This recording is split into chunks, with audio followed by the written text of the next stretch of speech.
Cooper Flagg, isang forward ng Duke at itinuturing na nangungunang basketball prospect sa mundo sa kabila sa kanyang edad, ay pumirma ng kontrata sa sapatos kasama ang New Balance. Sa edad na 17, nagawa ni Flagg na makakuha ng kontrata at kasunduan sa isang hindi inaasahan na yugto ng kanyang karera dahil sa pag-usbong ng mga patakaran sa pangalan, imahe at pagkakatulad na idinagdag sa collegiate sports. Madaling pinili si Flagg ng New Balance dahil sa kanyang malapit na kaugnayan sa kumpanya sa Maine, pati na rin ang kanyang katayuan bilang isang paparating na player.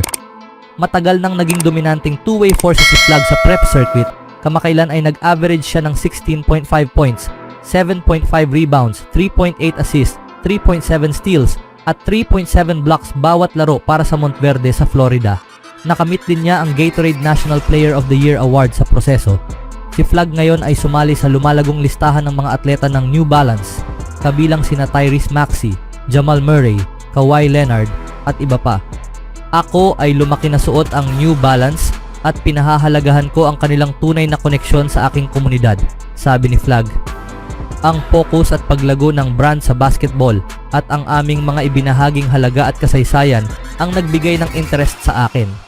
Mula sa unang araw, malinaw na ito ay magiging isang partnership na parang pamilya. Magsusuot si Flagg ng New Balance sa kanyang paglalaro para sa Duke. Sa susunod na season, malamang na bilang kanilang number 1 option habang patuloy nilang pinagsisikapan ang national championship taon-taon.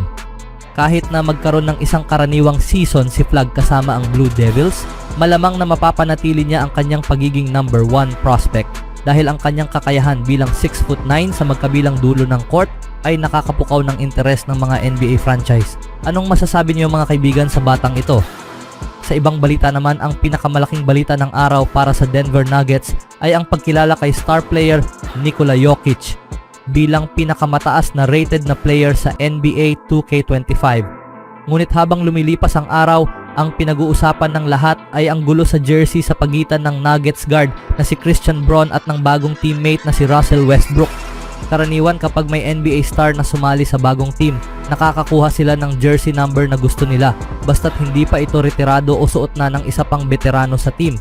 Kaya't medyo nakakagulat ang mga balita tungkol kina Westbrook at Braun. Si Christian Braun ay tumangging ibigay ang number 0 kay Russell Westbrook. Si Westbrook na palaging nagsusuot ng jersey number 0 sa NBA tuwing may pagkakataon ay tinanong si Braun kung maaari niyang isuot ang number 0. Ayon sa reporter ng Denver Nuggets na si Harrison Wind, hindi magpapaubaya si Braun na ibigay ang kanyang number 0 jersey kay Russell Westbrook nang tanungin siya tungkol dito. Sa mga balitang may kinalaman sa uniforme, si Hunter Tyson ay magsusuot ng number 5 ngayong season matapos ibigay ang number 4 kay Russell Westbrook. Mayroong inquiry mula kay Westbrook para isuot ang number 0 ayon sa nasagap, ngunit hindi natakot si Christian Braun. Ibinigay ni Tyson kay Westbrook ang number 4 nang walang bayad. Sa halip, iniulat ni Wind na si Hunter Tyson na lang ay ang lilipat sa jersey number 5 at ibibigay ang kanyang lumang number 4 kay Westbrook, ang former All-Star guard. Suot ni Westbrook ang jersey number 0 sa buong panahon niya sa Oklahoma City Thunder. Nasuot din niya ang numerong ito sa Houston Rockets, Los Angeles Lakers at LA Clippers. Ang tanging lugar sa kanyang profesional na karera kung saan hindi niya nasuot ang number 0 ay sa Washington, nang maglaro siya ng isang taon kasama ang Wizards. Sa kabisera ng bansa, sinuot ni Westbrook ang number 4 habang naglalaro kasama si Bradley Beal. Bagaman hindi ito opisyal, may mga ulat na tahimik na isinantabi ng Wizards ang jersey number 0 mula nang isuot ito ni Gilbert Arenas. Kilala bilang Agent Zero, natapos ni Arenas ang kanyang panahon sa Wizards sa hindi magandang paraan at mula noon, hindi na nasuot ang jersey na iyon. Anong masasabi niyo mga kaibigan sa inaasal ni Christian Braun kay Westbrook? Speaking of Nuggets, ang former Denver Nuggets guard na si Facundo Campazzo ay maaalala ng mga tagahanga ng prangkisa bilang ang pansamantalang point guard na pumalit habang nagpapagaling si Jamal Murray mula sa kanyang ACL tear. Sa panahong iyon, binantayan ni Campazzo ang mga pinakamahusay na player sa NBA, kabilang sina Stephen Curry. Ngayon na naglalaro na siya muli sa Real Madrid, nag-open si Campazzo tungkol sa mga trash talk na natanggap niya mula sa mga rapper at kay Draymond Green habang binabantayan si Curry. Sinasabi nila sa kanya, atakihin mo siya, hindi kanya kayang depensahan. Tingnan mo, hindi niya alam paano magdepensa. At iniisip ko, sana huwag niya akong atakihin. O kaya, Huwag siyang bumagsak para hindi ako mapasama sa top 10 ng linggo. Ganito rin ang naramdaman ko habang binabantayan si Curry. Lumapit sa akin si Draymond at sinabi, kahit anong depensa ang gawin mo, makakakuha pa rin siya ng 30 points, kaya sabihin mo na sa coach mo na palitan ka na. Nag-average si Campazzo ng 5.6 points, 3.5 assists at 1.1 steals sa kanyang panahon sa Nuggets. Naglaro siya ng kalahating season para sa Dallas Mavericks noong 2022 to 23 bago nawala sa NBA at bumalik sa EuroLeague upang maglaro muli para sa kanyang former team na Real Madrid.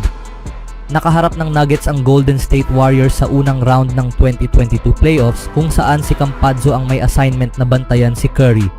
Nag-average si Steph ng triple-double sa serye na iyon na napanalunan ng Warriors sa loob ng 5 games bago tuluyang makuha ang kampyonato sa season na iyon. Dahil dito, iyon ang naging huling pagkakataon ni Campazzo na maglaro para sa Nuggets habang nanalo naman ang Nuggets ng titulo sa sumunod na season habang nahirapan si Campazzo sa Dallas bago tuluyang lisanin ang NBA. Si Austin Reeves ay minsang nasabi na ang pagbabantay kay Stephen Curry ay parang impyerno. Ang pagbabantay kay Stephen Curry ay hindi para sa mahihina ang loob na inilalarawan ni Austin Reeves ang kanyang karanasan sa pagbabantay kay Curry noong 2023 playoffs bilang parang impyerno dahil sa pagod na dulot ng walang tigil na paggalaw ni Curry at Klay Thompson. Ito'y parang impyerno, hindi ka talaga pwedeng mag-relax. Naalala ko nung games 1 at 2, hinahabol ko sila at hindi ako makashoot. Sabi ko, wala na akong lakas.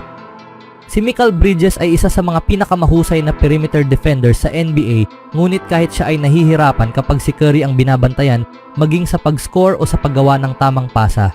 Dahil sa dami ng double team na natatanggap niya, laging tama ang desisyon niya.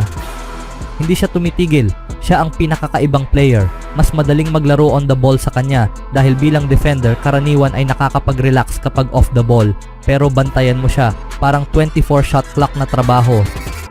Nag-average si Steph ng 26.4 points, 4.5 rebounds at 5.1 assists noong nakaraang season na ipinakita ang kanyang versatility sa opensa sa isang sayang na season para sa Warriors dahil nabigo silang makapasok sa playoffs. Mas malaki ang responsibilidad na naghihintay kay Curry ngayong season, lalo na't wala na si Klay Thompson at walang malinaw na second option sa opensa. Maaring makakita tayo ng defining season mula kay Curry, o baka naman simula na ito na makita ang edad sa 36-year-old superstar. Ano sa tingin niyo mga kaibigan? Always do it on my own, so I gotta get through it. And the only thing I know is to love what I'm doing. Never give up, never slow, till I finally prove it. Never listen to the no's, I just wanna keep moving. Keep my head up when I act, head up that's a fact. Never looking back, I'ma keep myself on track.